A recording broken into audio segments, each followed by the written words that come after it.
जो वरासत के सिलसिले में अपनी मनमानी करेगा वो कान खोल करके सुन ले, युदखिलहु नारन खालिदन फीहा, अल्लाह उसे हमेशा हमेशा के लिए जहन्नम में डाल देगा। वलहु अज़ाबुम मुहीन, और उसके लिए बहुत जिल्लत वाला अजाब होगा।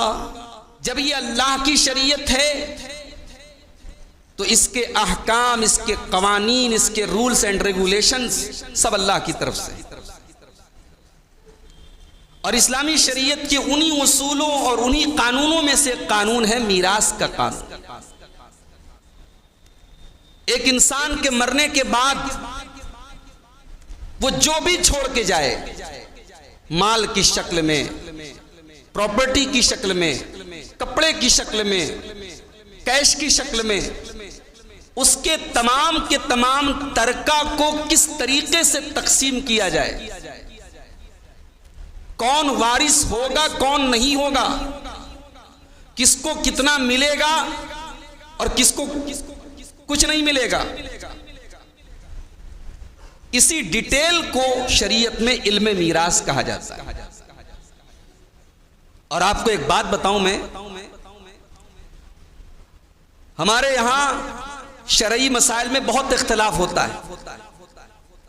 नमाज में बहुत इख्तिलाफ है, सीने पर हाथ बांधें कि नाफ के नीचे बांधें कि नाफ के ऊपर बांधें, रफुल यदैन करें कि ना करें, बड़ा इख्तिलाफ है मुआशरे में। मगर आपको बड़ी हैरत की बात बता रहा हूं कि वरासत के मसाइल पर इख्तिलाफ जीरो है, ना के बराबर इख्तिलाफ। आप जामिया मज़हरुल उलूम में ले जाएं वरासत का कोई मसला लेकर, आप जामिया सलफिया बनारस में चले जाएं, आप जामिया हमीदिया रिजविया या जामिया फारूकिया जो बरेलवी मकतब फिक्र का इदारा है, आप वहां चले जाएं, तीनों जगहों से आपको फतवा सेम मिलेगा, कोई फर्क नहीं मिलेगा। मकतब फिक्र अलग है, मसालिक अलग है, बहुत सारे इख्तिलाफात हैं, मगर वरासत में इख्तिलाफ नहीं है। क्यों? क्योंकि वरासत की सारी डिटेल अल्लाह ताला ने कुरान के अंदर बयान कर दी। और ये अजीब और गरीब मौजिज़ा है अल्लाह का कि कुरान की 3 आयतों में वरासत के सारे अहकाम अल्लाह ने बयान कर दिए। इस फन का जो माहिर आलिम है, आप करोड़ों के तरके का हिसाब उसके पास लेके जाएं, उसे 10 मिनट नहीं लगेगा। अगर वो इस फन का माहिर है, आपको मसले का हल बता देगा, कौन कितना वारिस है।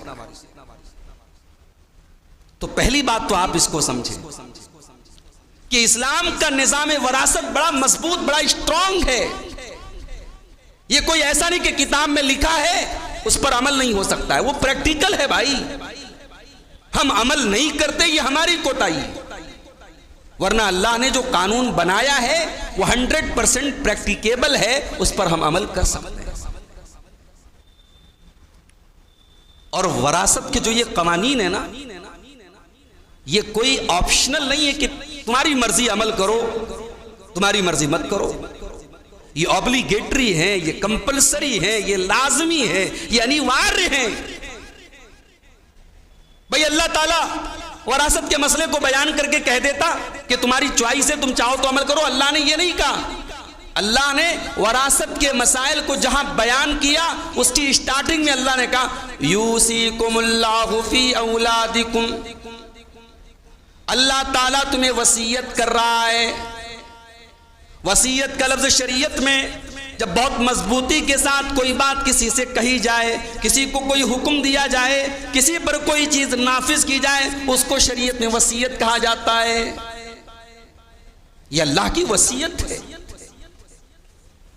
और सूरह निसा के अंदर जहां अल्लाह ने वरासत के कानून को बयान किया है, उस आयत का आखिरी टुकड़ा आप देखिए, तिल्का हुदूदुल्लाह, मेरे बंदो हम जो ये वरासत के कवानीन बयान कर रहे हैं, ये अल्लाह की हदें हैं, ये अल्लाह की बनाई हुई लिमिट्स हैं, ये अल्लाह का बनाया हुआ कानून है। वमन युतिइल्लाह व रसूलहु युदखिलहु जन्नातिन तजरी मिन ताहतिहल अनहारु खालिदीन फीहा।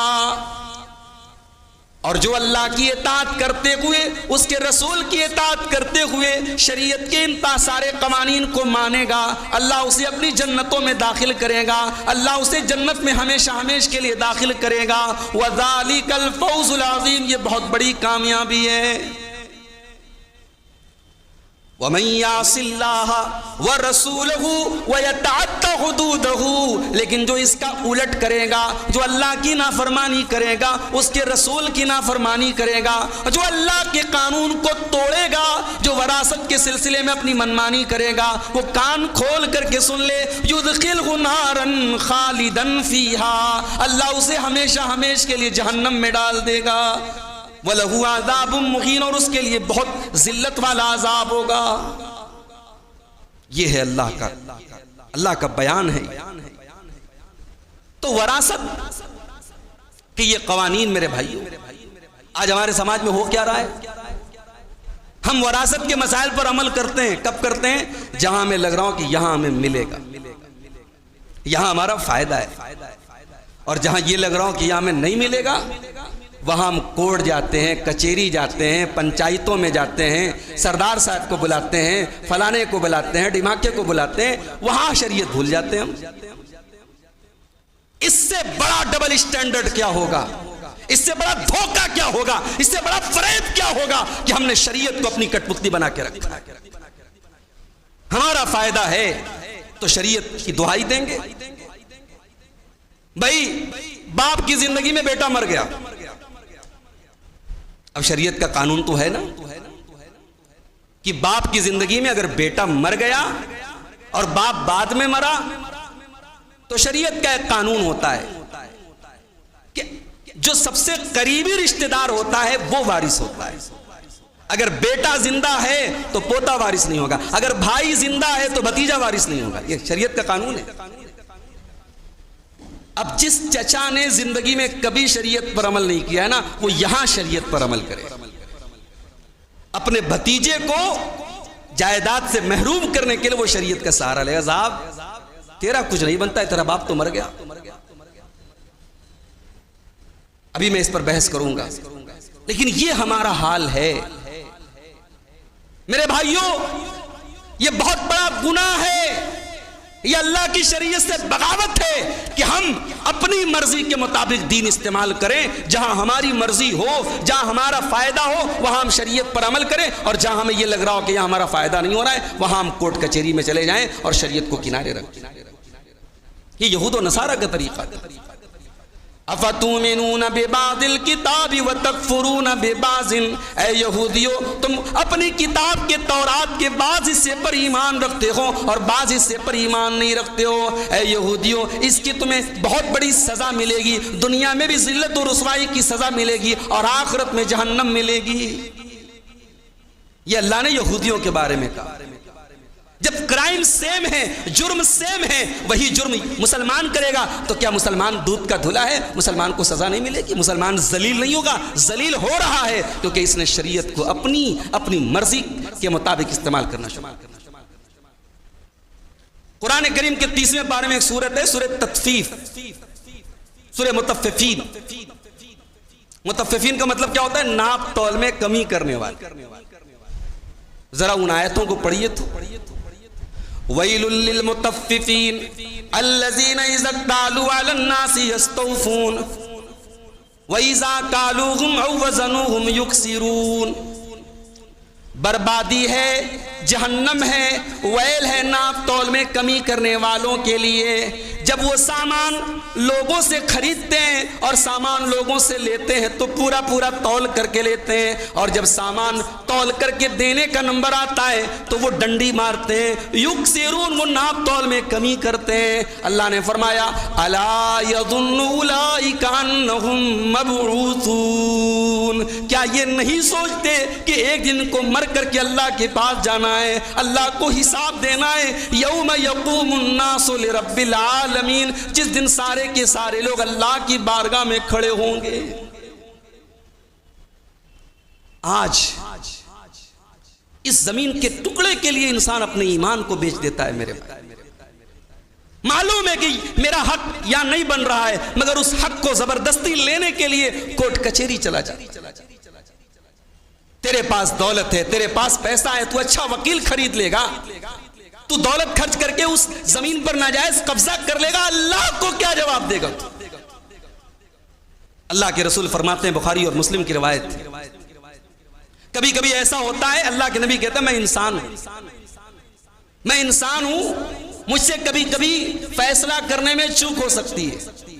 हो सकता है तुम में से कोई मेरे पास आए, अल्हना अयकूना बाज़ुकुम अल्हना मिन बाज़, हो सकता है कि बाज लोग ऐसे आए जो बात करने में ज्यादा माहिर हो, ज्यादा बातूनी हो, उनकी अपनी बात रखने का सलीका ज्यादा अच्छा हो, और मैं उसकी बात सुन करके फैसला करूं।